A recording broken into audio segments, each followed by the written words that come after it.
about that. The image we have of ourselves sets this whole thing up. If I feel like I deserve to be viewed a certain way or treated a certain way and I'm not, how does that feel just as a human being? How does it feel when you don't feel like you're being treated the way you should be treated? It's hurtful. You feel alone. You feel angry. You feel like you want to retaliate. Yeah. Right. How about as a mom? What are all the things so many awesome moms do? You're an amazing mother. All the things that you do for the family, for the children, right? What are the things, enumerate them, all right? What are the things that typical moms do on a regular basis? Make sure the kids have what they need, do their laundry, remind them of things, take them places. I mean, we could go on and on and on. There's numerous things that you do, and most of the moms out there would say oftentimes they feel maybe underappreciated for doing those things, right? They do. They feel underappreciated because unfortunately they probably It's true. are underappreciated. Right. Yeah, they're not getting tons of kudos except on Mother's Day. They get their token card, right? Maybe on a birthday, Mom, you're the best. Thanks for all that you do. So they get a couple of days a year that it gets noticed. But by and large, it's easy for moms to feel unappreciated or underappreciated. And can a mom go in the box? Sure, all the time. Yeah, because now they feel... Throw in that laundry basket down. Nobody's looking. Hey, do your own laundry. That's right. And all of a sudden, that's what they feel, right? I'll show you. You know what? I'm not going to do your laundry for a week. See how you like that? Now, the mom might think that she's going to teach them a lesson, but what she's really done is she's given up something she really wants to do because she wants to serve her family. And now she's going to victimize back, right? She's going to tell that 8-year-old, go do your own laundry. Right. She's not going to do, and you'll eventually end up doing it again after all because you didn't really set the boundaries. Probably so.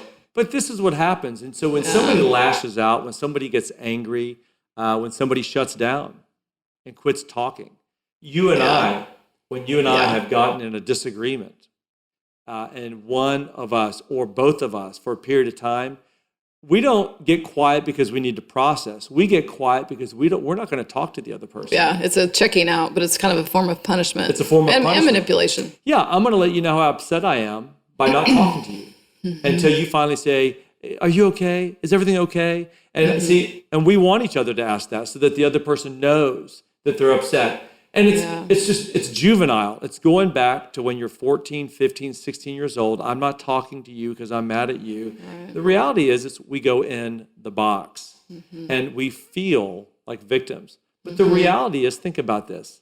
Even if that is the case that I feel hurt by you, do I still have a responsibility to handle this in a certain way? Do I? Yeah, it's called honest communication. Yeah. And so what might be something that I should say to you if I feel hurt by something that maybe you said or you did, rather than checking out or getting upset, right? What should I do? Give me an example. What should I say to you? Stacy, can I share with you an hour ago we were in the bathroom and you said this. This is how it made me feel, or this is how I feel about what you said. And just owning it and being honest with it and, propelling the process forward. Yeah. So we delay that process because we stay stuck in our box and our anger, and we manipulate kind of sideways. This is something we've told people many times when we've taught this model is go to the point in the argument, fast forward it, get past the first hour, maybe, when you finally get to that point when you're about to resolve it. If you could speed up the tape and see what happened there, right? The quicker you can get to there, the quicker you're going to save yourself all of this misery and pain along the way. And that's the key, is learning to have the maturity, the humility, and the courage to get out of the box and start at that point. And it almost always starts with one attitude. And we know what this is because when we do this, it works. It works. And what is it? Share what that attitude is. What do we have to do to begin the process of getting back to peace together? Well, kind of that principle of seeking to understand is at the heart of it. But I think just making even the smallest concession towards another person about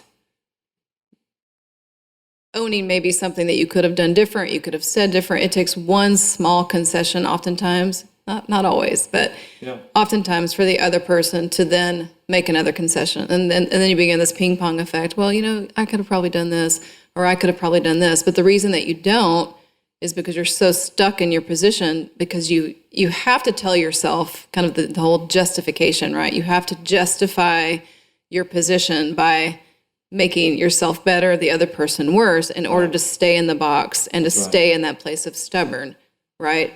So it's like, even if if I know that I should come to you and say, well, I shouldn't have said that, I'm sorry, and I'm terrible at this. You're much better at this than I am. I'm really stubborn. And so even though I know that I should come and say, I know I probably shouldn't have said that.